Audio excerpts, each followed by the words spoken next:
Obrigado, Anjo. Uma boa noite para todos. Todos bem? Última terça do mês de junho, sendo hoje dia 25.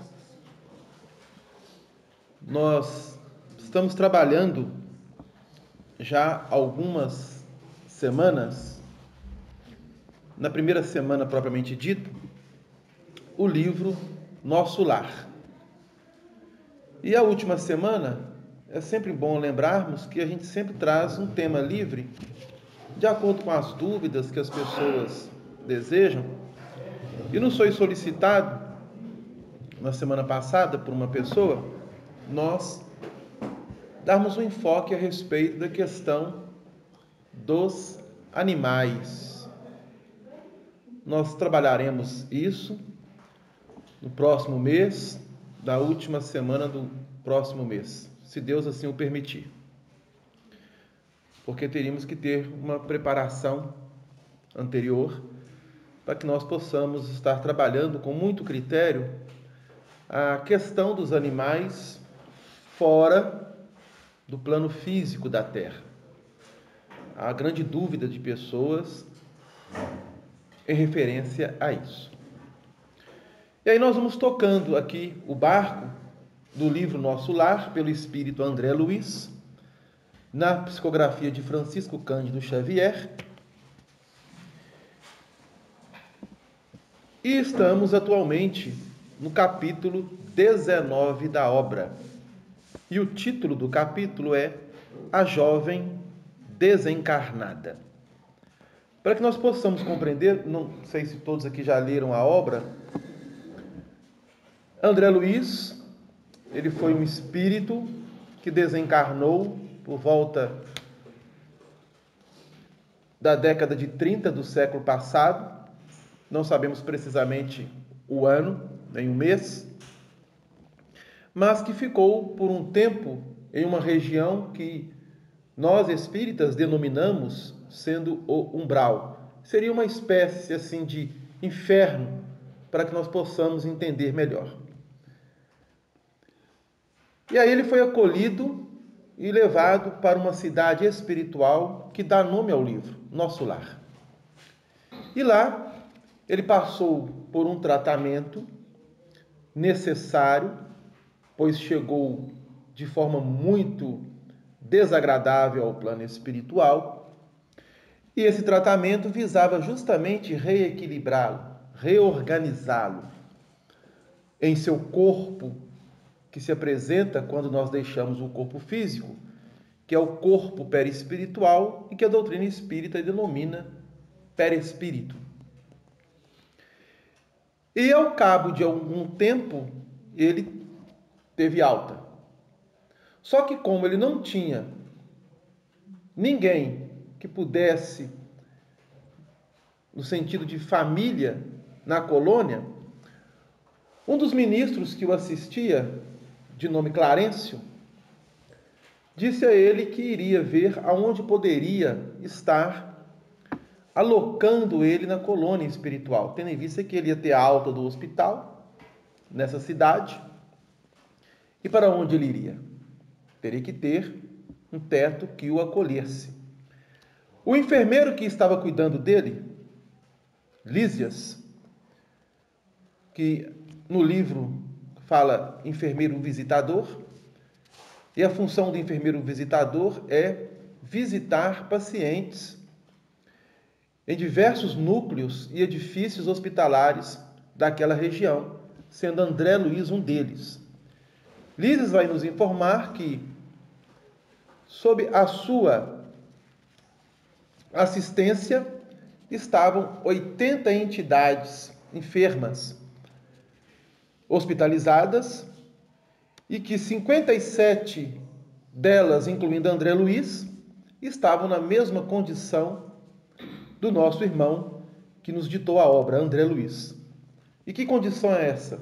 Ele chegou ao plano espiritual de forma prematura, do ponto de vista espiritual, pois foi um suicídio indireto ou um suicídio involuntário.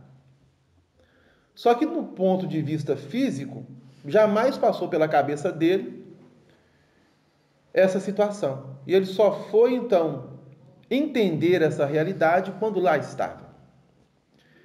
E aí Lísias diz a Clarencio que a mãe dele, que obviamente Lísias já havia conversado com a mãe, aceitaria-o na sua casa como se fosse um filho.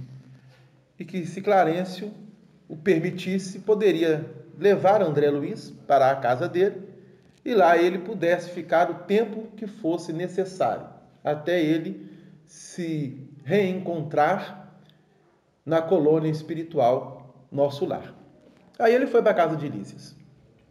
Chegou na casa de Lísias, no capítulo anterior, André Luiz vai nos narrar que a casa de Lísias ficava dentro do ministério do esclarecimento, pois que a mãe de Lísias trabalhava no Ministério do Esclarecimento, alguns familiares de Lísias também trabalhavam no Ministério do Esclarecimento, e era como se fosse uma casa comum, com jardins na frente.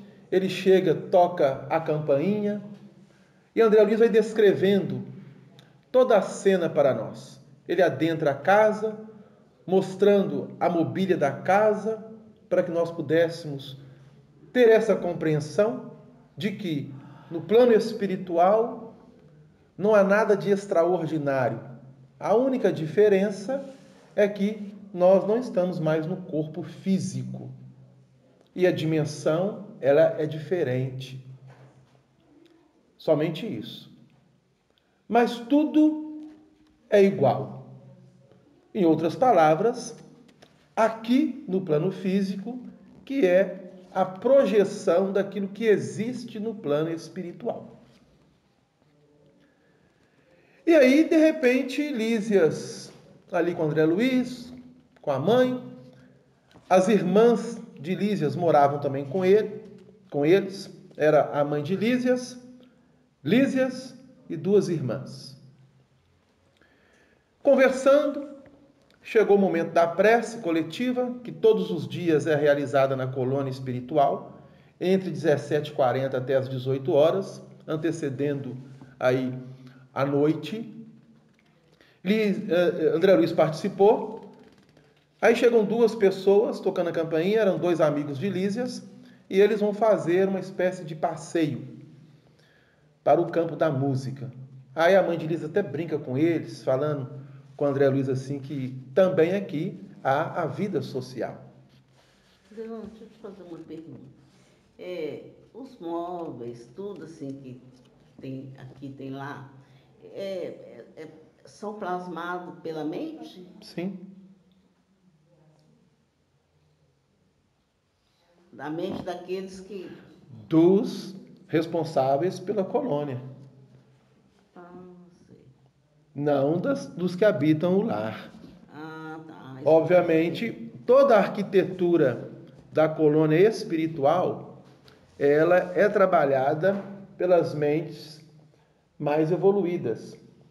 Nós vamos observar isso em um capítulo aqui, que vai nos dar isso uma ideia muito melhor, é que foi os jardins que existem no Ministério de Regeneração e que fizeram uma espécie de anfiteatro onde a ministra veneranda sempre palestrava lá.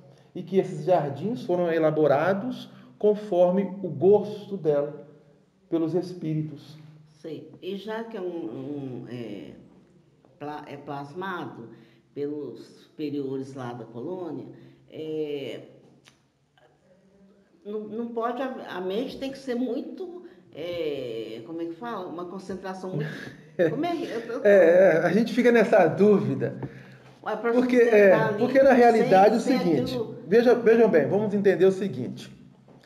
Quando nós vamos realizar uma obra aqui no plano físico, nós necessitamos dos elementos materiais. Nós vamos construir uma casa, nós juntamos a areia, o cimento, a água, o ferro e uma série de elementos que vão formar aquela estrutura. Assim como outros objetos, nós vamos manipular elementos para que possamos ter esses objetos. Só que nós fazemos isso com as nossas mãos. Então, a ideia do artesão, fazendo uma mesa, fazendo uma cadeira, um pintor, um arquiteto, um engenheiro, um construtor, um jardineiro, ele vai trabalhar com as mãos, através das habilidades, moldando e edificando as estruturas. Uma costureira, um alfaiate, que vai realizar os nossos vestuários, mas para que a linha tivesse ali, no caso do vestuário, a lã, foi feito todo um trabalho, né? Desde lá da plantação, do algodão, de certos elementos que são retirados da natureza para a fabricação, a fim de que nós possamos ter as peças finais, como as grandes construções. No plano espiritual, é a mesma coisa. Só que, em vez dos espíritos manipularem com as mãos, eles manipulam os elementos e os fluidos com a mente. Tem que já ser um espírito muito... Perfeitamente. Não é nem mais uma plota em 3D, já é uma... A ideia do 3D, quando chegar assim de forma muito mais avançada, que nós temos a questão do 3D, daquilo que é feito em 3D, alguns objetos, futuramente nós vamos construir casas em 3D, automóveis em 3D, porque a linha de progresso e de evolução vai fazendo com que a nossa humanidade cresça, evolua tecnologicamente e espiritualmente. Por exemplo, uma coisa que assim, a gente hoje tem notícia e vê nos países desenvolvidos o trem-bala corre em cima dos trilhos, mas não tem contato físico nenhum, anda naquela velocidade toda e é só pelo magnetismo. Pelo magnetismo, ele consegue suspender dos trilhos uma questão de 10 a 15 centímetros. Uma velocidade inimaginável. Então, são essas tecnologias que nós ainda teremos no plano físico e que assusta. Não. É porque precisamos entender que o espírito ele está evoluindo. Embora possa parecer que não, nós estamos numa ascendência gradativa. E as coisas vão acontecendo justamente para que possam ser reajustadas. Então nós estamos nessa linha. Quando nós desencarnamos, que é o caso do André Luiz, quando estamos mais próximos da crosta... Não, pode perguntar tudo que você quiser. Aqui, na reunião mediúnica, quando os irmãos são atendidos, e aí fala assim, tem uma horta, tem um jardim, tem... Aqui mesmo, assim, a gente na reunião mediúnica, aqui no plano físico, atendendo esses irmãos, e é colocado para eles que existe isso, né? Que é o plano espiritual acima daquele certo. plano físico. Aí, então, são esses irmãos, esses espíritos mais evoluídos que vêm plasmar aqui mesmo na Terra, assim, na Terra que eu falo assim, que a gente está encarnado. Você está entendendo? Não. Eu não entendi muito bem a sua colocação, não. Eu não entendi, não. Vou explicar mais ou menos. Você já leu um livro, Violetas na Janela? Já. Então, o pai daquela menina que desencarnou, ele era médium, né? Então, a mãe dela tinha violetas na janela, na casa dela. E para ela, mostrar para ela que ela estava com saudade dela, que ela era um espírito evoluído também, ela, eu não sei como, ela conseguia plasmar e os espíritos colocavam uma violetinha no quarto que ela estava em recuperação. Uhum. É mais ou menos isso que ela está querendo dizer, que como que aqui a gente pensa e o espírito mais evoluído consegue transformar o nosso pensamento numa ação para quem já desencarnou. Tipo assim, um mimo, uma rosa. É isso, mais ou menos? É isso? Ela está te perguntando. Não tem. Um pensamento bom, pra pessoa Não, pensar. assim, porque na reunião mediúnica, a gente frequenta reunião mediúnica, né? E aí o irmão vem para ser socorrido, esclarecido e tal. E aí fala assim, tá vendo aquele jardim ali? Tá, tal, aquela horta, você gosta de horta e tudo. Aí eu tô falando assim, nós estamos no plano físico, não é? E aí aqui está se tratando do plano espiritual, não é Sim. isso? Aí aqui no plano físico são esses espíritos que plasmam lá, que plasmam aqui. Existe uma gama infinita de atividades no plano espiritual que vai estar de acordo com a posição evolutiva, mental, moral de cada espírito. Na realidade, cada ambiente em que nós movimentamos, ele é plasmado pela nossa própria mente, pela nossa própria condição.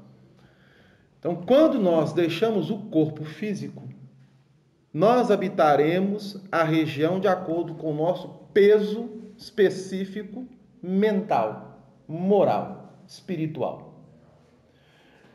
Obviamente que as regiões do plano espiritual, elas são assistidas pelos benfeitores maiores. E para que nós tenhamos uma ideia muito mais, digamos assim, aprofundada da questão, no livro dos médiuns, na segunda parte, no capítulo 8, Allan Kardec vai trabalhar justamente essa questão, onde ele vai intitular O Laboratório do Mundo Invisível. Ele vai questionar a espiritualidade, como que os espíritos conseguem mostrar ao encarnado com as vestimentas que tinham quando estava encarnado, com objetos que tinham quando estava encarnado. Então, Allan Kardec vai fazer uma série de perguntas e de questionamentos, aí a espiritualidade vai estar respondendo, tirando todas as nossas dúvidas. A grande questão é que pelo fato de estarmos encarnados, toda essa questão relacionada ao plano espiritual ainda soa para nós como uma fantasia, como uma imaginação. É o contrário. O plano físico é o xerox daquilo que existe no plano espiritual. Porque tudo que há no visível veio do invisível. Conforme vai nos dizer Paulo em uma de suas cartas. Na carta aos Hebreus ele diz isso. Quando ele vai tratar da questão da própria fé. O que é a fé? Como a gente pode mensurar a fé? Da mesma forma, como que nós podemos mensurar, limitar o nosso campo mental? Obviamente, nós estamos estruturando dentro dos corpos que vão revestir o espírito. Mas o espírito, a sua natureza, ela é ainda uma incógnita para nós.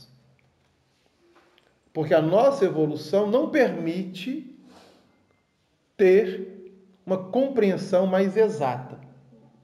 Mas à medida que nós vamos ampliando o entendimento, descortinando os nossos valores no campo da moralidade, nós vamos captando e recebendo do mais alto. E nós vamos trabalhando isso em nós. Exemplo, o André Luiz, quando encarnado, sabia das questões religiosas de forma bem superficial.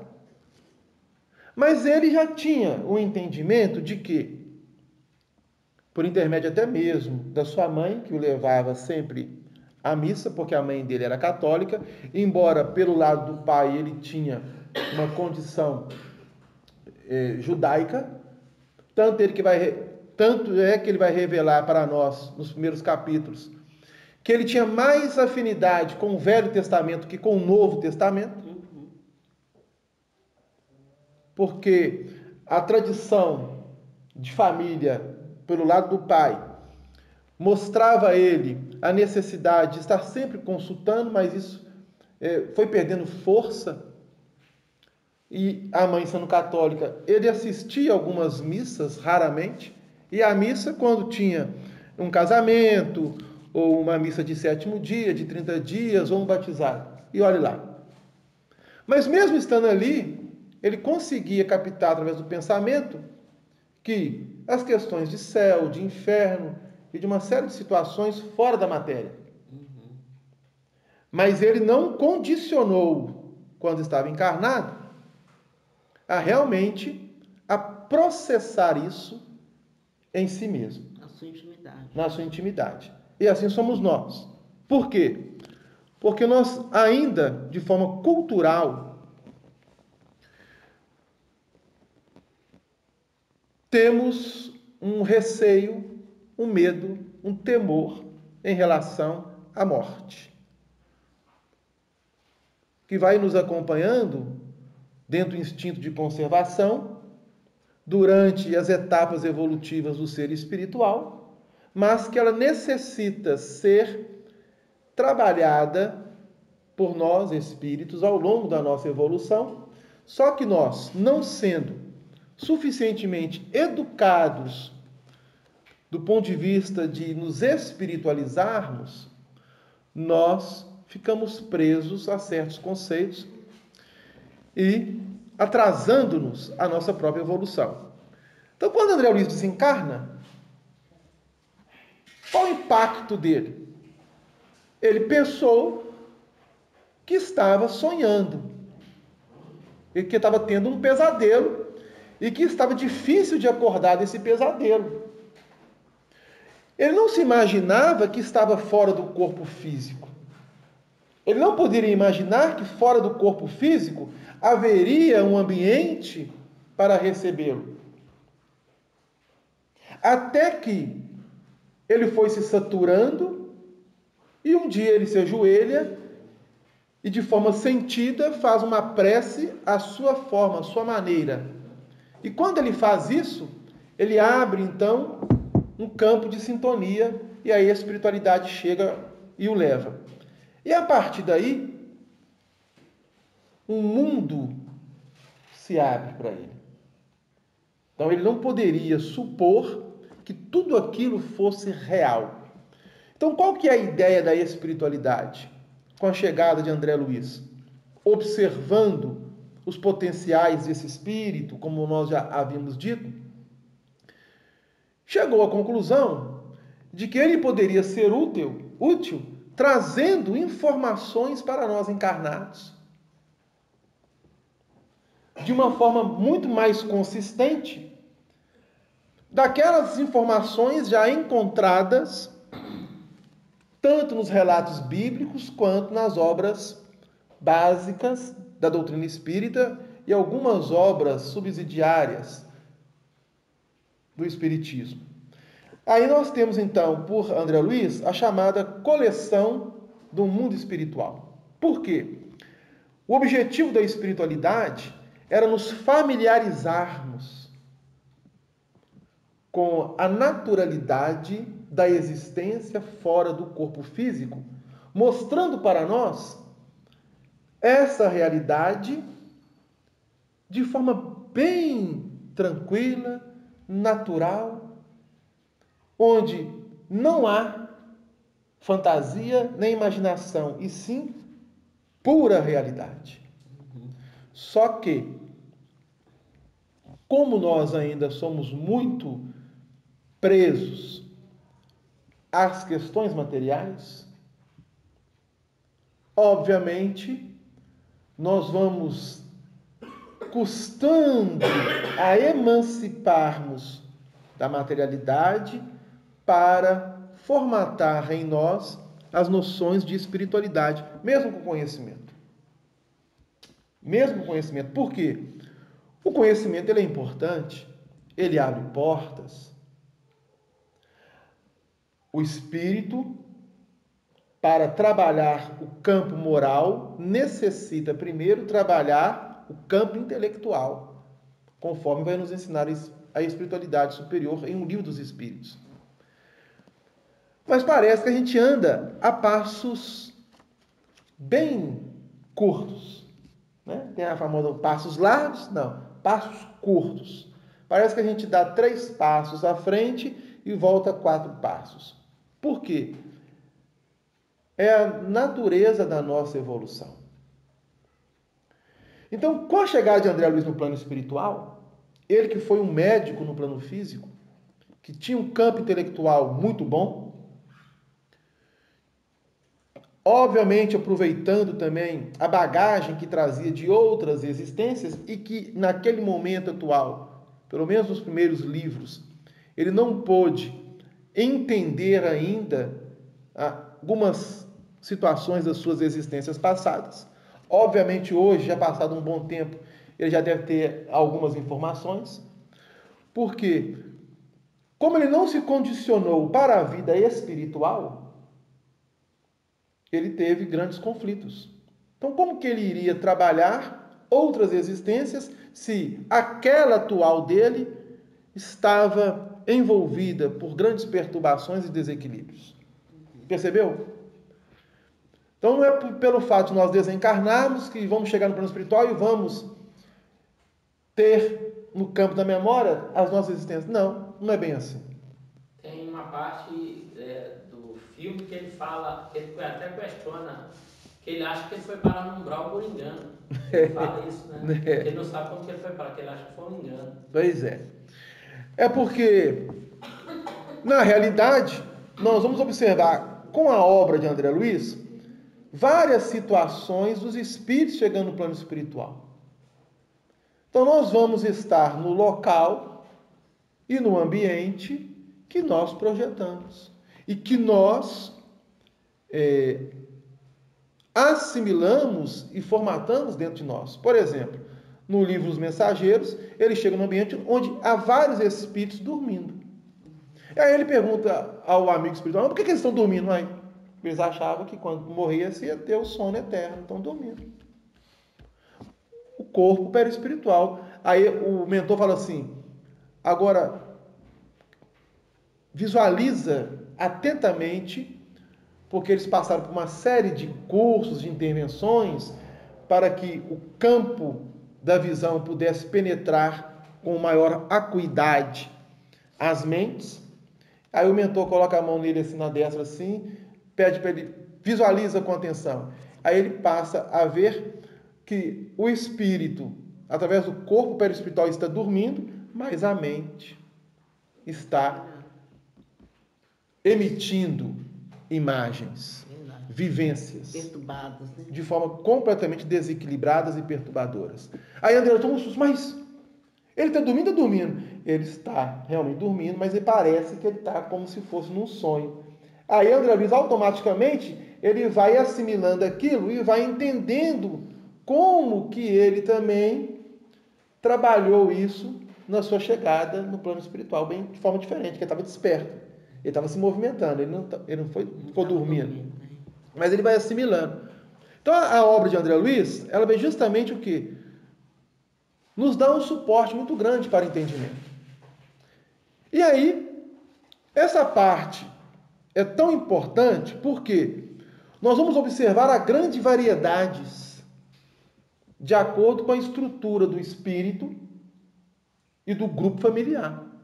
Nós observamos que André Luiz foi convidado por Lísias a estar na sua casa. E lá, em nosso lar, morava Lísias, 2 irmãs de Lísias e a mãe de Lísias.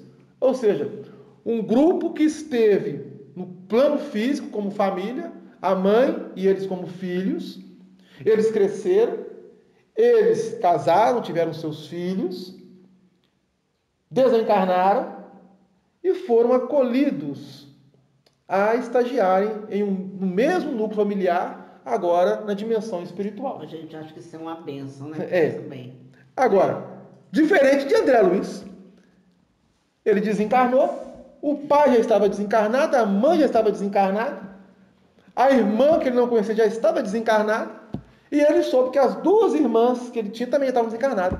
Onde estavam? Cada um separado. Pois é. O pai numa região umbralina, a mãe numa esfera acima da coluna nosso lar, a irmã que ele não conheceu porque ela era muito pequeno já havia reencarnado, e duas irmãs em algumas regiões do umbral. Olha para você ver. Olha como o livro vai demonstrando as diferenças. Eram família, todos desencarnaram, estão todos vivenciando de acordo com as suas estruturas íntimas aquilo que plasmaram, que trabalharam no plano físico.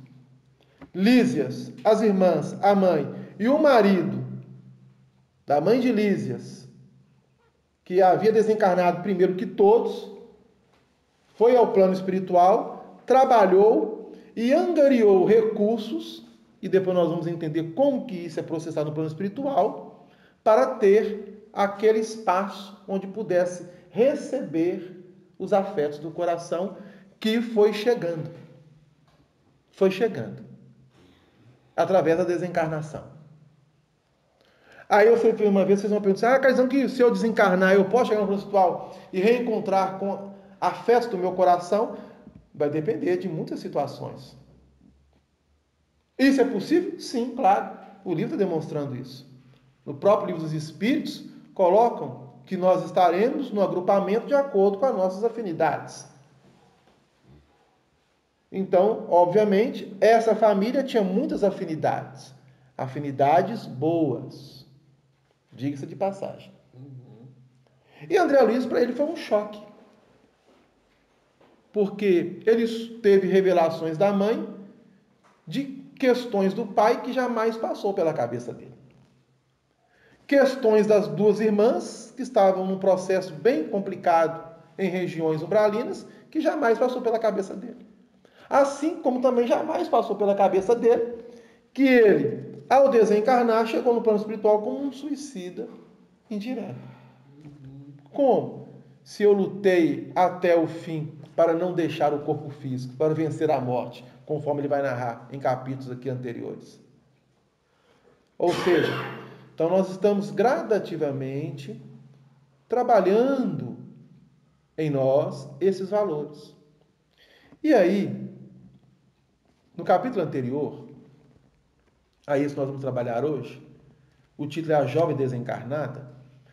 A mãe de Lísias diz para Lísias assim, não pode ir, meu filho, pode ir com as filhas, com os amigos, deixa André Luiz aqui que nós vamos conversar, porque o André Luiz não poderia ir. Ele não tinha condições de ir a este campo de música ainda, porque ele não tinha credencial para ir. Essa é a verdade. Não lhe era permitido a ele adentrar. Depois, com o tempo, ele foi tendo esses acessos. E aí ela vai narrar que uma neta dela chegou recentemente do plano físico.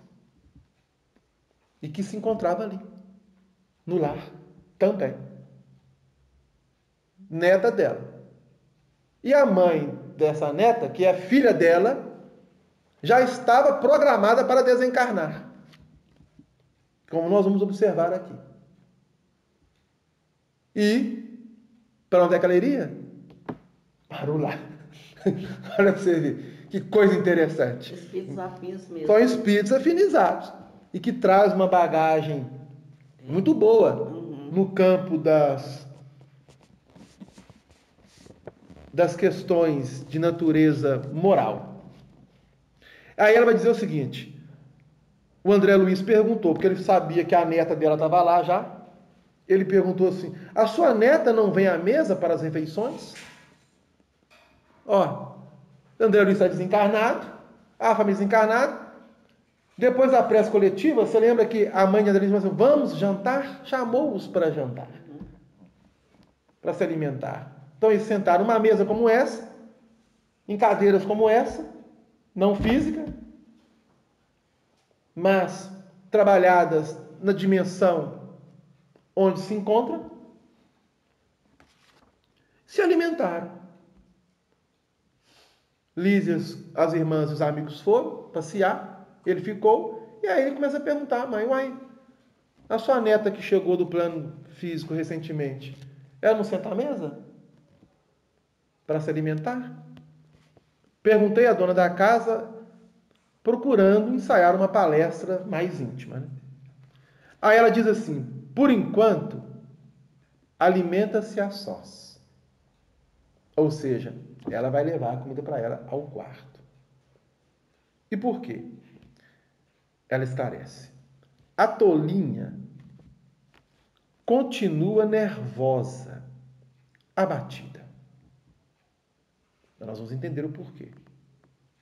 Aqui não trazemos à mesa qualquer pessoa que se manifeste perturbada ou desgostosa. Ou seja, quando eles se sentam para se alimentar, depois da prece, eles não sentam de forma conflituosa e vão discutir questões de natureza negativa. Pelo contrário. Porque isso pode atrapalhar a própria alimentação e ela vai dizer para nós aqui, a neurastenia e a inquietação emitem fluidos pesados e venenosos que se misturam automaticamente às substâncias alimentares. Isso é muito importante. O que é inquietação e o que é outro? Neurastenia.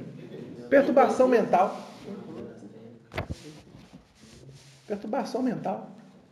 Desequilíbrio mesmo.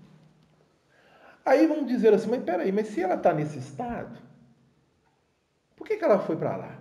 Então vai desenvolver aqui o livro. Interessante.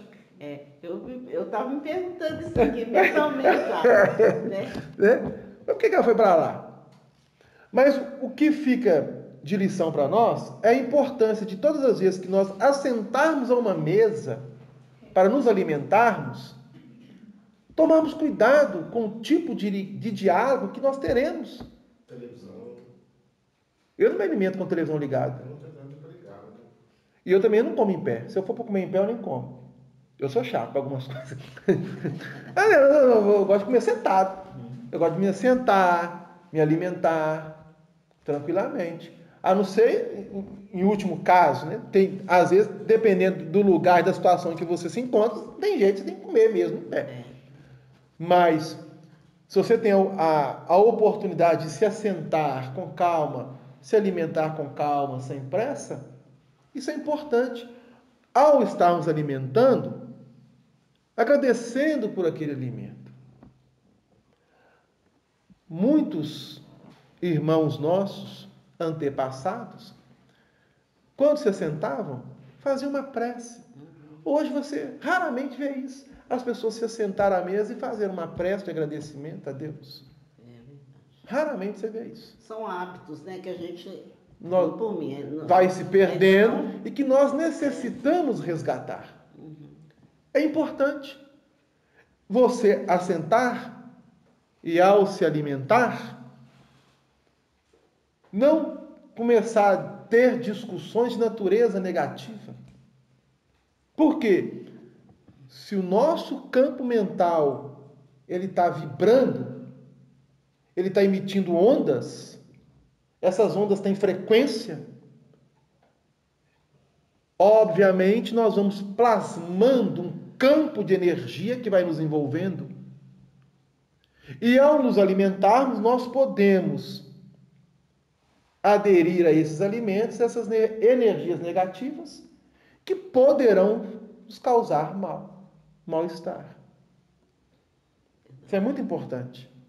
Alimentarmos com calma, com tranquilidade, agradecendo. E não comermos como se estivéssemos 50 anos sem comer. Com aquela pressa danada, que eu tenho que sair, que eu tenho... Por quê? Por que isso?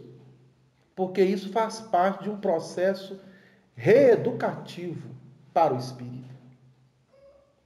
Então você se assentar, se alimentar com calma, mantendo um campo vibratório mental positivo, você está o quê? Se disciplinando mentalmente, disciplinando moralmente e se organizando a estrutura mental de forma límpida, lúcida e tranquila. Agora, se você senta à mesa, ou nem senta à mesa, chega em casa correndo, porque você tem hora para trabalhar. Tem pessoas que têm essa facilidade de ir em casa e almoçar, tem outros que não têm. Mas vamos imaginar que você tem essa facilidade, chegar em casa correndo. O almoço está pronto? Não, ainda não está não. Não sei o que, não sei o que. Aí você pega lá meio cru ainda e coloca o feijão, coloca o arroz mais ou menos, o bife, a salada. Aí, primeira coisa que às vezes a pessoa faz, liga a televisão, em vez de sentar à mesa, senta no sofá com o prato na mão e vai comendo, não prestando atenção naquilo que está ingerindo, não mastiga direito, ouvindo notícias e mentalmente colocando, ai, tá vendo? Ai, não sei o quê, tê. Ou então o celular, né? O celular toca, cadê o celular? Tá tocando e bebendo. Bebendo o quê? Um suco, um refrigerante, que é comum, né? Quem não gosta de tomar um suco, refrigerante na hora da comida? E isso atrapalha, a gente não pensa nisso. São mecanismos simples que podem ser evitados com uma certa educação de nossa parte. E aqui a dona Laura está mostrando isso. Só senta à mesa aqueles que estão equilibrados. Tanto é que você viu que no capítulo anterior ela vai chamar a atenção de Lísias na mesa, quando Lísias faz uma colocação. Ela chamou a atenção, meu filho, não fala dessa forma. Não, mãe, mas eu estou só brincando. Lembra? Pois é. E aí ela vai dizer o seguinte, minha neta demorou-se no umbral 15 dias. Em forte sonolência, assistida por nós. Deveria ingressar nos pavilhões hospitalares, mas afinal veio submeter-se aos meus cuidados diretos. Então vejam bem que coisa interessante. Mérito dela também, né? Ela tinha créditos e a espiritualidade observando, porque a espiritualidade não faz nada sem objetivo. Não faz. São interesseiros? Hã? São interesseiros? Como é que é? São interesseiros? Ela não faz algo assim, do interesse da pessoa. Ah, não, eu quero. Não. Ela vai fazer uma análise dentro de uma amplitude. Então, o que ela está dizendo? Que a neta, ela desencarnou, chegou ao plano espiritual e ela ficou 15 dias no umbral. Porém, ela não ficou tanto tempo quanto André Luiz, que ficou 8 anos. E ela ficou no umbral sonolenta, assim, como se estivesse dormindo e acordava. E nesses 15 dias que ela ficou, a espiritualidade, juntamente a ela, velando ela, para que não aproximasse espíritos. Percebeu? A hora que ela colocou a dona Laura, minha neta demorou-se no umbral 15 dias em forte sonolência, assistida por nós. Por nós quem? Pelos amigos espirituais. Não somente da família, quanto outros. Deixa eu fazer uma pergunta. Eu já li vários livros que no umbral, dentro do umbral, existem colônias de resgates de espíritos. O primeiro resgate é levar para algumas colônias dentro do umbral. Isso procede? Procede. Como é que a senhora chama? Cláudia. O André Luiz, há um capítulo aqui posterior que nós trabalhamos, o título é Umbral. Aí o André Luiz pergunta a Lísias, o que é o umbral? Aí Lísias diz para ele assim, você ficou lá tanto tempo e não sabe? Você ficou lá e não sabe o que é? Aí o Lísias vai explicar que o umbral, na realidade, ele começa na crosta. Tem uma parte que ele fala que ele consegue ver luzes, né? Que ele está numa camada que ele ainda consegue ver luzes ainda, se eu não me engano. É um vídeo que eu vi outro dia de 10 minutos com um pedacinho do filme, e nesse pedacinho, aí fala que ele consegue ver luzes, ainda está numa camada que ele ainda tem alguma... Ainda tem uma luz. Porque vai ser definido 3 estágios. Existe um umbral grosso, que é um umbral trevoso, é a região de treva. Existe um umbral médio, é uma região como se fosse uma região purgatorial realmente. E existe um umbral, que é uma questão mais amena. Neste umbral grosso, você não vê emissão de luz nenhuma, a não ser dos espíritos que chegam até lá. No umbral também médio, não. Mas já no umbral, você consegue ter pequenas irradiações da luz solar, que é um convite à reflexão daqueles que estão lá morejando. Então Isso, lá, igual ela falou, que existem as colônias. existem cidades... A cidade nosso lá está no umbral. A esfera onde ela se encontra é uma região umbralina do plano espiritual. Novos Horizontes também? Também. Novos Horizontes pega uma parte do umbral. Do umbral fino, que eles gostam de falar? Do umbral fino. Novos Horizontes é uma cidade maior do que a colônia de Nosso Lar. Porque a colônia de Nosso Lar, à época de André Luiz, ele vai nos narrar, havia 1 milhão de habitantes. Na década de 40 do século passado. De 40 para cá, são 79 anos, não é isso? 80 anos, vamos colocar 80 anos. Acredito eu que não tenha só agora 1 milhão, deve ter mais. Ou mais. Oi? Não sei, né? O número exato não sei, mas deve ter um contingente de pessoas em nosso lar, deve ter aumentado. Dizem a espiritualidade amiga que Novos Horizontes é uma colônia e uma cidade espiritual que tem, em média, uma circunferência de entre 100 e tantos quilômetros. 100 e tantos quilômetros. Ou mais. Aliás, 100 e tantos quilômetros não, até minto.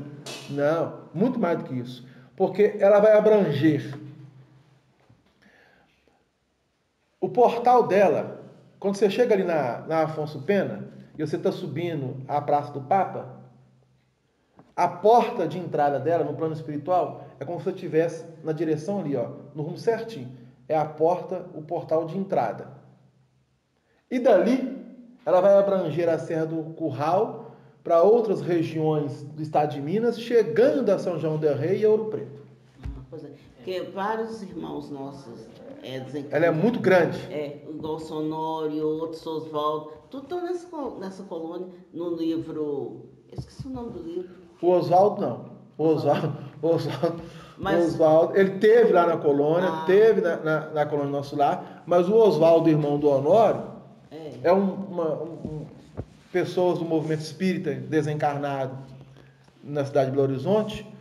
Há pouco tempo.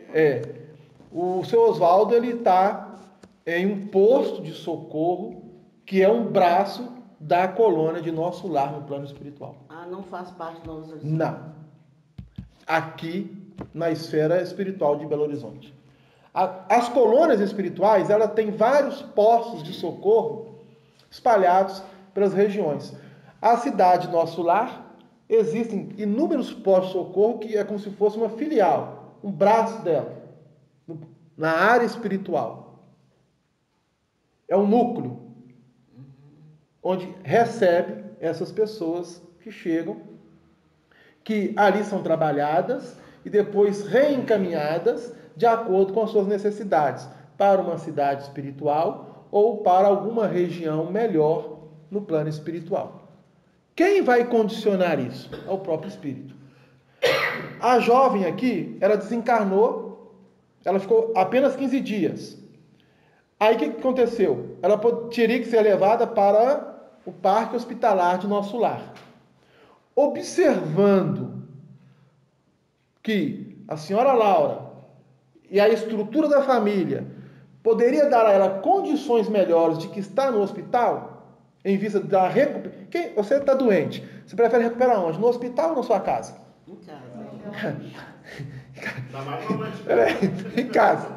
Ali no caso nem a mãe, é a avó. Ainda é a avó, não é nem a mãe.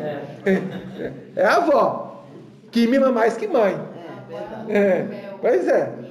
Então, observando que ela tinha crédito, que ela poderia ser levada para um lar, onde ela poderia ter um acompanhamento, porque Liz era enfermeira. As irmãs trabalhavam no Ministério do Esclarecimento. Dona Laura também tinha um aporte muito grande para dar sustentação. E a melhora dela poderia ser bem mais rápido no aconchego da família do que no hospital, num quarto de hospital.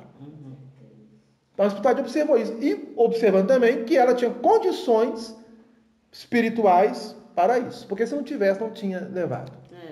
Perceberam? Ela tinha condições espirituais para isso. E aí ela coloca, veio submeter-se aos meus cuidados diretos. Então houve uma intervenção da espiritualidade. Olha, está sob seu cuidado, direto. Muita responsabilidade. E aí, quando ela diz assim, ó, manifestei desejo de visitar a recém-chegada do planeta. Seria muito interessante ouvi-la. Há quanto tempo estava sem notícias diretas da existência comum? Ele estava ávido, estava com sede de saber notícias do plano físico, dos seus familiares. Ele perguntou à mãe, mas a mãe se esquivou, dizendo assim, ó, seus filhos estão bem. Mas ela não comentou da esposa dele. Seus filhos vão bem. Tenho visitado meus netos periodicamente. Mas ele não comentou sobre a esposa. Ela não comentou sobre a esposa. Para André Luiz. Falou mais ou menos do pai, das irmãs, mas não deu mais detalhes. Mas ele queria saber. A senhora Laura não se fez rogada quando lhe dei a conhecer meu desejo. Demandamos um quarto confortável e muito amplo. Olha para você ver. A casa não era pequena, não. Porque você viu, o André Luiz chegou, tinha a entrada, tinha uma varanda, tinha uma sala, tinha uma copa onde com a mesa para fazer a refeição, devia ter a cozinha, os banheiros para higiene, que ele fala para nós no capítulo anterior, e os quartos. Agora, quantos quartos devia ter? Não sei. A moça ficava no quarto sozinha. Estava sozinha no quarto, a senhora Laura estava no outro quarto, as irmãs talvez devem estar Liz no quarto separado. Uma casa com 4 quartos, uma casa grande. Pequena não.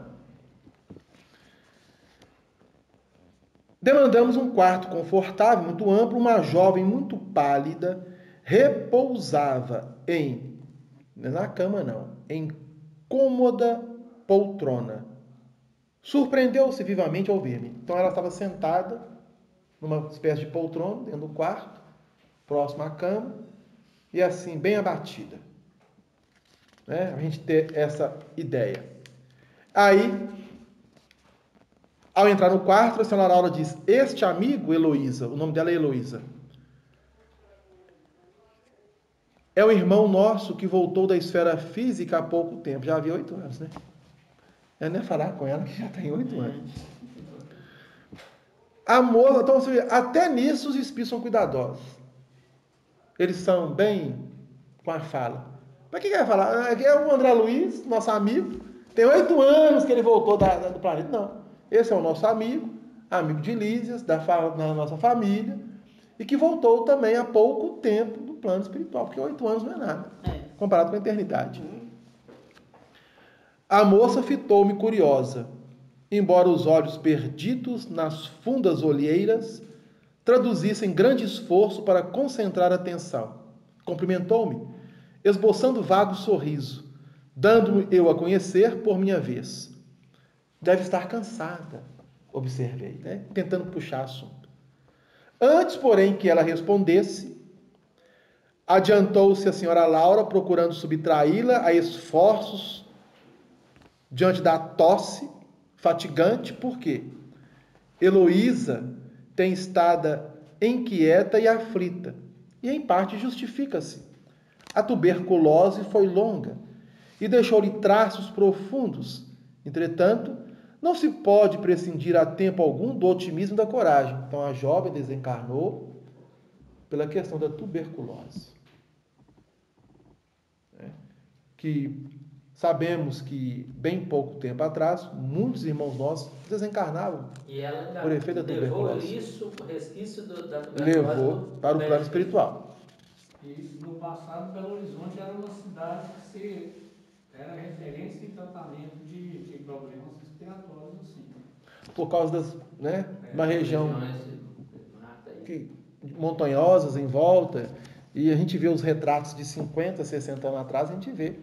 Um dia eu vi um retrato da Praça Raul Soares, na década de 40,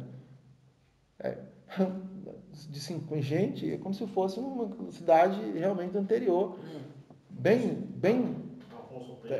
quando você vê essas fotos de 40, 50, 70 anos atrás, olha a explosão demográfica que nós tivemos na nossa cidade de Belo Horizonte. Esses hospitais tinham sanatórios, né? Sanavam antigamente. Ô, Delano, ele falou, chegou lá doente, foi você que falou, né? Isso, chegou com resíduo ainda a maioria de nós, né, acredito eu, assim, pelo que a gente lê, estuda, chegamos lá doentes, né? O objetivo é não chegar. Não, pois é, mas... Nós estamos aqui no plano físico para nos reajustarmos.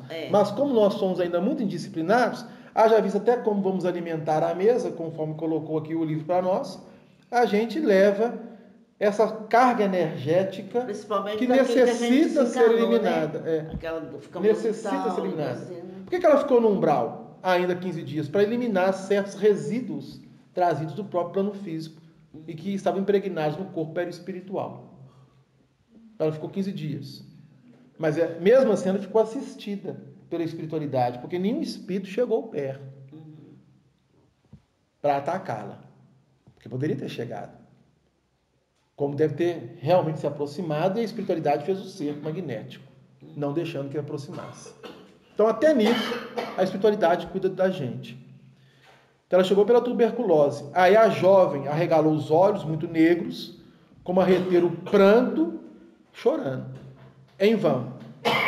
Aí o que aconteceu? O tórax começou a arfar-lhe violentamente, e colando o lenço ao rosto, que é aquele movimento que o tuberculoso faz, não conseguia conter os soluços angustiosos. Começou a tossir, como se estivesse realmente ainda mantendo no corpo espiritual.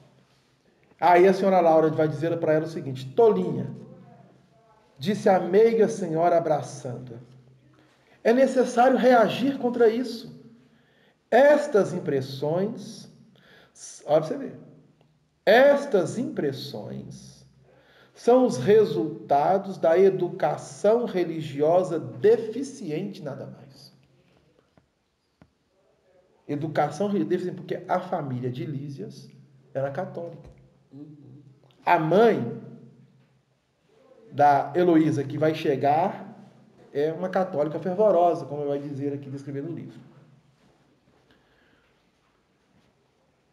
Sabes, olha o que ela fala, sabes que tua mãe não se demorará e que não podes contar com a fidelidade do noivo. Ela estava noiva, no plano físico, desencarna. Que de modo algum está preparada a te oferecer uma sincera dedicação espiritual na terra. Ele ainda está longe do espírito sublime, do amor iluminado. Naturalmente, desposará outra e deves habituar-te a esta convicção. Nem seria justo exigir-lhe a vinda brusca. Aí o que a Heloísa estava chorando?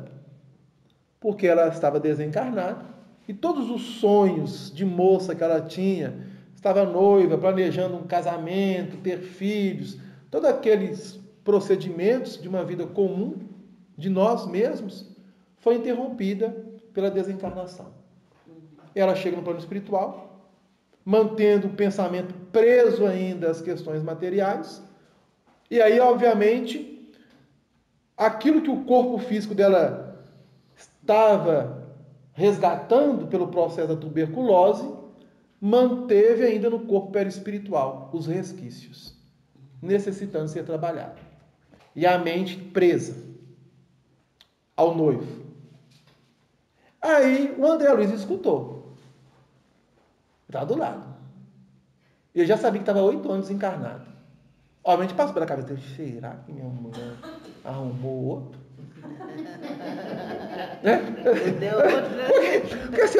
Porque a senhora Laura falou de um jeito tão assim, você viu? Direto, tolinho. Você acha que o seu noivo, ele vai viver toda uma existência pensando em você?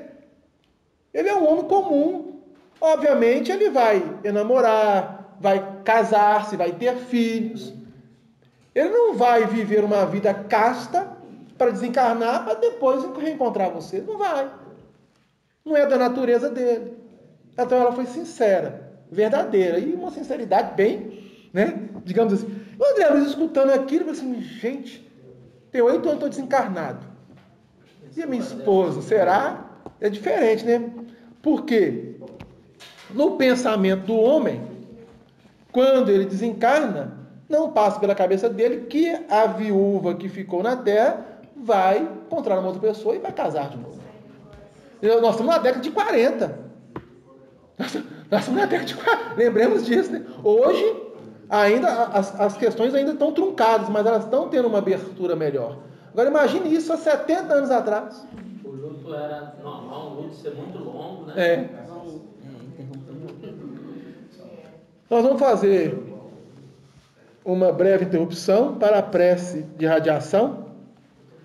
Os nomes serão lidos. Tratamento à distância, nesse momento. Mas vamos fazer Tá. Vamos fazer um canto. Pessoal,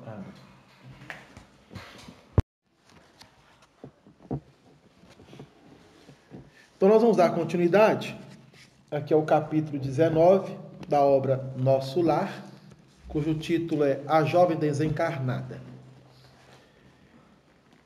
E aí, a senhora Laura, comentando com a André Luiz a respeito da Heloísa, mostrando a ela, para ela começar a trabalhar aqueles pensamentos de natureza negativa que ainda mantinha, relacionando as pessoas que ficaram no plano físico, principalmente aquele que foi o seu noivo. Por quê? A colocação da senhora Laura, nem seria justo exigir-lhe a vinda brusca. Então, naturalmente, a Heloísa deveria estar pensando, pelo fato de ela ter desencarnado, por que também não o noivo não desencarnaria para reencontrar com ela? Isso não poderia acontecer. E aí a senhora Laura vai dizer o seguinte: admitamos que viesse forçando a lei. O que é forçando a lei? Cometendo um suicídio. Não seria mais duro o sofrimento? Porque se ele fizesse isso, ele não reencontraria com ela. Porque ele interromperia a vida e, obviamente, a região onde ele iria estar não era a mesma em que ela se encontrava. Não pagarias caro a cooperação que houvesses desenvolvido nesse particular? Não te faltarão amizades carinhosas, nem colaboração fraternal, para que te equilibres aqui. E se amas, de fato, o rapaz, deves procurar a harmonia para beneficiá-lo mais tarde. Além disso, tua mãe não tarda a chegar. Quem iria desencarnar era a mãe dela. Não sabemos quais os dias, quantos meses, mas estava próximo da desencarnação da mãe. Aí o André Luiz pergunta assim: penalizou-me o pranto copioso da jovem e procurei estabelecer um novo rumo à conversação, tentando subtraí-la à crise de lágrimas. Então ela começou a chorar. tossindo e chorando. Tossindo e chorando. Aí André Luiz pergunta a ela assim, de onde vem Heloísa? A mãe de Lísias, agora calada, parecia igualmente desejosa de vê-la desembaraçar-se. Após longos instantes em que enxugava os olhos lacrimosos, a moça respondeu, do Rio de Janeiro. Mas não deve chorar assim, objetei. Você é muito feliz? Desencarnou há poucos dias e está com seus parentes e nem conheceu tempestades na grande viagem? Então ele quis dar um outro tom à conversação, mostrando a ela que é uma felicidade muito grande realmente, após a desencarnação, você estar com afetos do seu próprio coração, em um mesmo ambiente. Isso é uma felicidade que ele, André Luiz, não teve. Não teve. Ela pareceu reanimar-se, falando mais calma. Não imagina, porém, quanto tenho sofrido. 8 meses de luta com a tuberculose, não obstante os tratamentos, a mágoa de haver transmitido a moléstia à minha carinhosa mãe, então a mãe também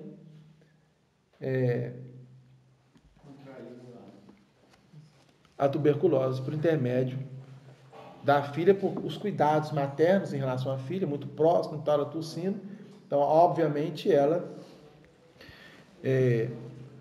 criou um campo de receptividade para também a doença.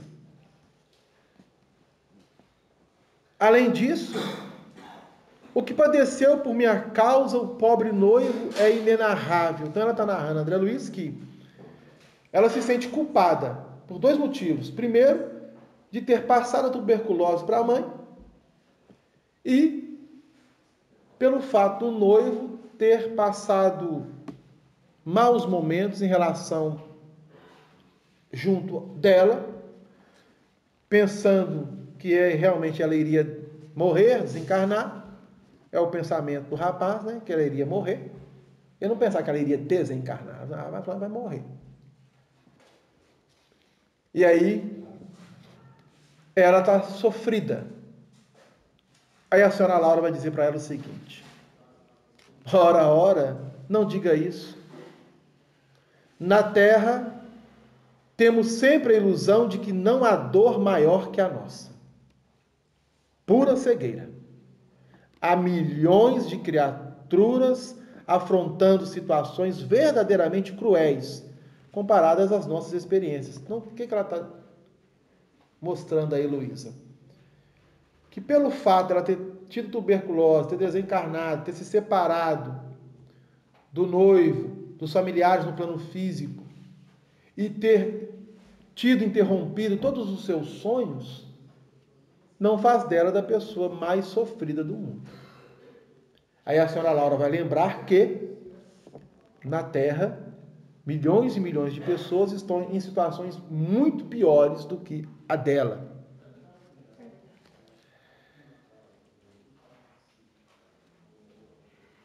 Aí, olha o que ela vai dizer para a avó. Arnaldo era o nome do noivo. Arnaldo, porém, vovó, ficou sem consolo, desesperado.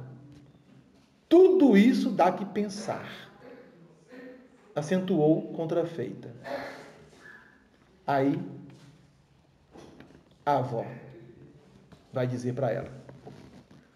Porque quando ela estava encarnada, passando por todo aquele processo, como ela mesma diz, 8 meses de doença, aos cuidados da mãe, hospital, para casa, da casa, hospital.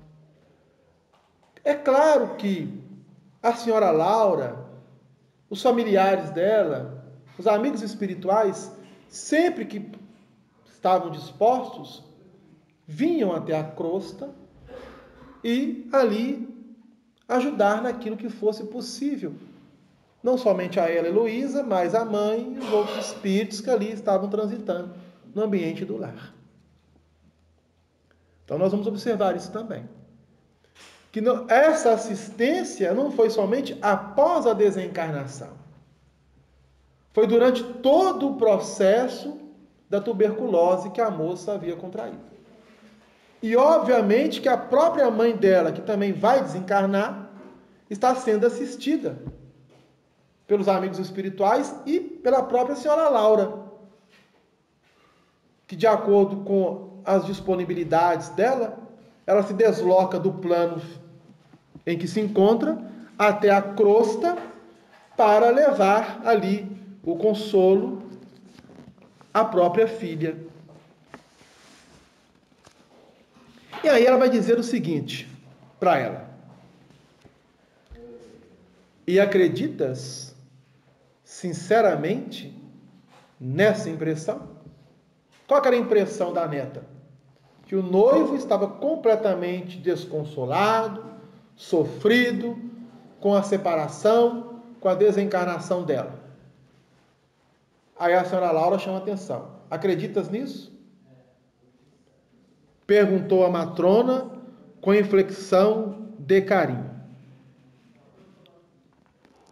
Aí ela vai dizer o seguinte: observei teu ex-noivo diversas vezes no curso da tua enfermidade. Então está revelando que ela realmente esteve presente lá em diversos momentos, ajudando naquilo que fosse possível do plano espiritual. E obviamente observando o noivo, os pensamentos do noivo, a intimidade que o noivo exteriorizava do seu campo mental, daquilo que ele irradiava. Era natural que ele se comovesse tanto, vendo-te o corpo reduzido a frangalhos, mas não está preparado para compreender um sentimento puro. Reconfortar-se-á muito depressa. Amor iluminado não é para qualquer criatura humana. Conserva, portanto, o teu otimismo. Poderás auxiliá-lo, sem dúvida, muitas vezes, mas no que concerne à união conjugal, quando puderes excursionar as esferas do planeta em nossa companhia, já o encontrarás casado com outra. A avó falou com ela assim na lata. Ela tomou um susto. Peraí, eu estou aqui sofrida por ele lá. Ela vai me dizer que quando eu for ver, ele já vai estar casado com outra. Delano, uma pergunta. Nessa situação, por exemplo, dela já ter passado só 8, ficado rápido lá no umbral, tudo já ter sido acolhido em família.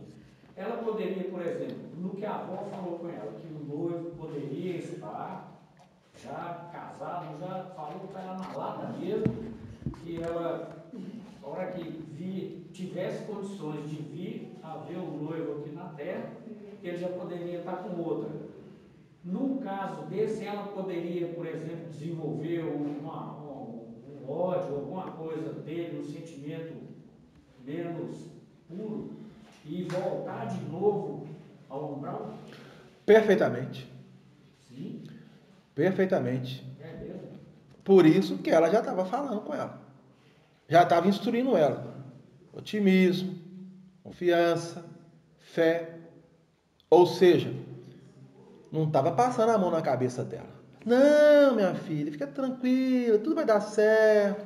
Quando você vê ele, aí você... Não. Já está falando, olha, amor iluminado não é para qualquer criatura, não. É claro que o seu noivo ficou condoído em te ver na situação que estava.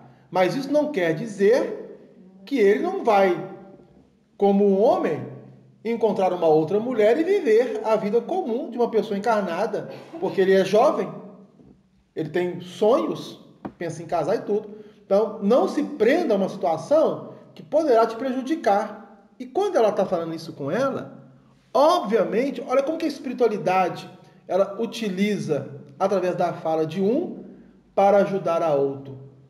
Porque o André Luiz não sabia que a esposa dele já estava casada. Para ele está tudo tranquilo. Aliás, para ele, a esposa estava lá, curtindo a viuvez, indo ao cemitério levar flores, ir à igreja, rezar para a alma dele. Os filhos, ainda pequenos, já haviam passado 8 para 9 anos. Na mente dele, os filhos eram ainda crianças. Então, quando a senhora Laura está falando isso para ela, indiretamente também está dando um toque para ele. Se ele foi, como se diz, se colocou no lugar dela, ele vai fazer as reflexões dele. É claro que no livro aqui ele não está comentando, mas obviamente, quando ele depois deitou a cabecinha no travesseiro lá e começou a pensar, quantos pensamentos vieram à tona na família? Gente, o que a senhora Laura falou com a Heloísa? Porque, e se minha esposa? Obviamente ele pensou nisso. Porque vamos supor que ela chega no plano físico e reencontra o noivo com outra. Se ela, mantendo o que você disse, toda aquela imaginação de que ele estaria ali pensando, preparando nela, ela pode ter um choque se ela não estiver preparada para isso. E dentro desse choque, ela pode se perturbar e, perturbando-se, ela mantém-se presa no ambiente. Então, na crosta. A gente chegou lá, passou pelo umbral, a gente já está num campo melhor, numa situação melhor. Se a gente voltar a ver uma situação aqui na Terra, e se a gente desenvolver um sentimento de raiva, alguma coisa assim, a gente pode voltar de novo. Pode ficar. Então a vigília é constante. É constante. Mas isso aconteceu com o André Luiz. Isso aconteceu com o André Luiz. Ficou. Aconteceu essa situação. Olha você ver. A dona Laura está dando um toque na neta. Indiretamente também trabalhando com ele. O próprio André Luiz, ele fez as reflexões dele. Lá no final do livro, que nós vamos chegar com a graça do Pai, quando ele retornar à crosta para visitar a família, porque a espiritualidade observou que ele já estava agora em condições, na porta da entrada da casa dele, o Clarencio, que até então estava sendo tutor dele na cidade espiritual, diz para ele: agora, meu irmão, é com você. Aqui está seu lar, entre. Mas lembre-se, oração, vigilância, deu umas recomendações para ele. Vou deixá-lo agora cedo, mais tarde eu retornarei para ver como você está. Ou seja, deve ter chegado lá por volta das 8 e pouca da manhã, porque os espíritos acordam cedo, eles não acordam à tarde. Saíram da colônia nosso lar, eles não vão sair 8 horas da manhã, saíram cedo, de madrugada, vieram e tal. Aí por quê? A senhora Laura, ela iria reencarnar. Então, ia processar a reencarnação da senhora Laura, enquanto a espiritualidade iria trabalhar o processo, ele teve o aval de visitar a família. Quando ele entra no lar, ele começa a ver as diferenças. Uai, mobília diferente, quadros diferentes. Ah, cadê aquele quadro que estava eu, mas a minha família e tal? Não viu. E aí, adentrando no ambiente, depara com 2 jovens, sendo uma delas com uma criança no colo, conversando. As filhas dele. E uma delas com uma criança, neto dele. E vem a mulher caminhando com uma outra pessoa e conversando. Doutor, você acha que o Ernesto, o caso dele e não sei o quê, quem é Ernesto? Quem que é Ernesto? Quem que é esse cara? Quem que é esse doutor? Ele tá ali, não sabia de nada, né? Tá chegando, vê a Zélia, depois de 8 anos, as filhas depois de 8 anos. E o doutor diz assim: olha, minha irmã, a situação dele é bem crítica e creio eu que não passará desta noite. A desencarnação do Ernesto. Aí ela diz assim: pelo amor de Deus, doutor, não suportarei outra viuvez. Aí eu tomou um baque. Era eu? Outra viuvez? O que é esse Ernesto? O que está acontecendo aqui do meu lado? Aí, meu filho, o homem entrou num campo de conflito tremendo, que depois ele sobe, a casa era grande, você vê. Ele sobe, era de 2 andares a casa, na cidade do Rio de Janeiro. Entra no quarto e vê um homem estirado no leito, com grandes problemas de saúde, e 3 entidades, 3 espíritos, próximo a o homem. Ele se afasta, senta-se numa poltrona dentro do quarto e começa ali a passar 1001 situações em seus pensamentos. De raiva, de ódio, de contradição e tal. De tarde, Clarencio chega. Encontra naquele estado. O que está acontecendo, meu irmão? Aí, Clarencio já sabia de tudo, né? Clarencio já sabia de tudo, né? Aí ele deram isso. Coloca a mão nele. Prece. Vigilância. Deu algumas recomendações e retomou. Por quê? Era a prova que ele tinha que passar. Ele deveria passar por aquela prova. E a espiritualidade estava observando como que ele passaria pela prova. Caso ele não passasse, ele não retornaria para nosso lar. Ele ficava. Por quê? Porque ele, quando desencarnou, e quando foi acolhido para a colônia de nosso lar, foi acolhido por intercessão da sua mãe e de alguns amigos espirituais que nem ele conhecia ainda. Dos pacientes que ele ajudava também. E de preces. Ele não tinha direito de ficar em nosso lar. Ele não tinha direito de ficar em nosso lar. Tanto é que ele ficou 1 ano trabalhando, sendo ainda tutorado pelo Clarencio. Pelo Clarencio. Quando ele vence a prova e retorna para nosso lar, a cidade, e alguns amigos, na verdade, o recebe em festa. E Clarencio vai dizer com ele: a partir de hoje, és cidadão de nosso lar. Ou seja, conquistou o direito de ser cidadão de nosso lar, porque ele não era. Ele não tinha o direito de estar lá. Só para você ter uma ideia. Então, se a Heloísa viesse à crosta e encontrasse o noivo com outra e se perturbasse, ela não voltava, ela ficava. Então o Solanal estava preparando ela. Aí o André Luiz, observando aquilo, diz assim: admirado por minha vez, notei a surpresa dolorosa de Heloísa.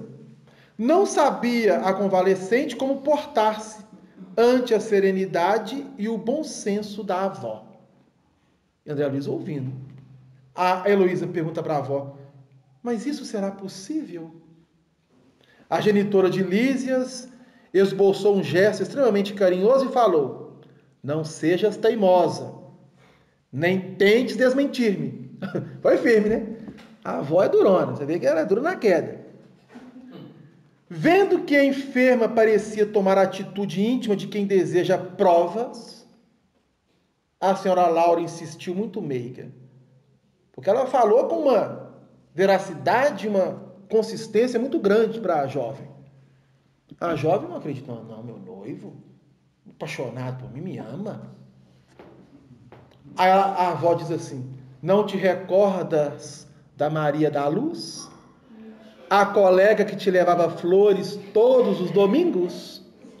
Pois nota, quando o médico anunciou em caráter confidencial a possibilidade de restabelecer-te o corpo físico, Arnaldo, embora muito magoado, começou a envolvê-la em vibrações mentais diferentes. Agora que aqui estás, não demorarão muito as resoluções novas.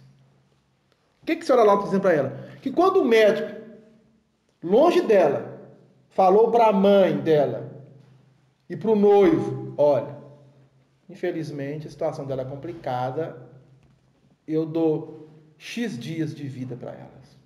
Tantos meses. O que o noivo passou a fazer?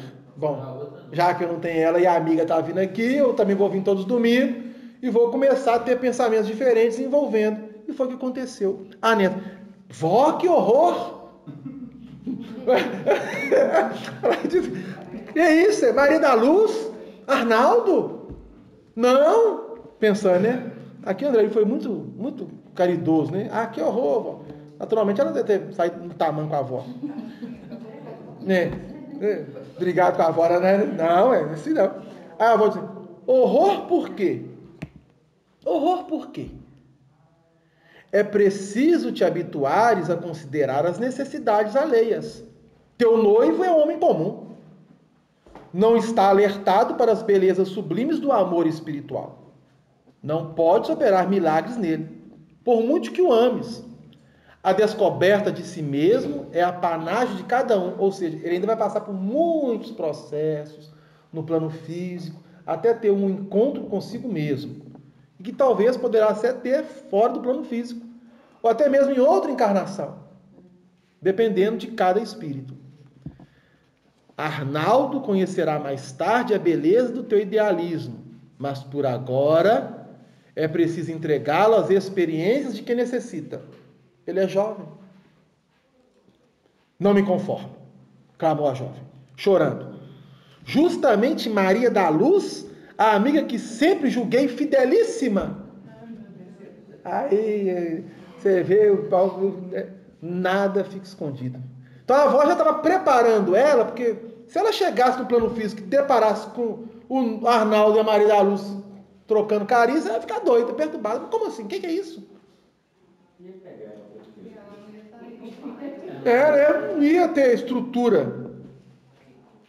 Aí a senhora Laura diz para ela, não será, porém, mais agradável confiá-la aos cuidados de uma criatura irmã? Maria da Luz será sempre tua amiga espiritual, ao passo que outra mulher talvez te dificultasse mais tarde o acesso ao coração dele. Por quê? Maria da Luz sabia que Arnaldo era noivo dela e que ele só não casou com ela pelo fato de ela ter contraído tuberculose e ter desencarnado. Se ele envolvesse com outra não saberia da história. Nessa situação dela vir e presenciar uma situação dessa, ela poderia se tornar um espírito obsessor? Perfeitamente. Dependendo do comportamento dela. Perfeitamente. Preparada Agora para eu vou acontecer sair isso. daqui, eu vou perturbar os dois, e aí a minha surpresa. Nós vamos... Acabou? Encerrou lá? Tá. Nós vamos encontrar essa mesma situação no caso posterior aqui do livro, que ele vai conhecer o irmão Tobias. Tobias, ele ficou viúvo no plano físico, a mulher desencarnou e ele casou-se de novo com uma outra mulher mais jovem. A mulher também desencarnou depois, ele desencarnou, e os três vivem na colônia de Nosso Lar, dentro da mesma casa. André disse, mas como assim? Vocês dois foram casados, vocês dois foram casados com ele, como é que vocês vivem aqui? Só que não da forma como nós imaginamos. Por quê? A primeira esposa de Tobias, ela vai exercer uma obsessão. Só depois, futuramente, que ela vai conseguir se reajustar, se reequilibrar. Depois que ela vai ser acolhida para a colônia. E aí ela passa, então, a ajudar o casal. Então nós vamos encontrar essas informações também aqui, no caso de Tobias, posteriormente. E aí, o André Luiz diz assim, para nós possamos encerrar. Estamos fechando. Eu estava surpreendido. Heloísa prorrompera em soluços. A senhora Laura percebeu uma intranquilidade e, no propósito, talvez, de orientar tanto a neta quanto a mim, esclareceu sensatamente. Então, vejam bem, ele ficou intranquilo. Ele também pensou na mulher. Aqui, ó, a bondosa senhora percebeu minha intranquilidade. Ele começou a pensar na mulher. Será que ela casou? Será que não casou? Como é que tá?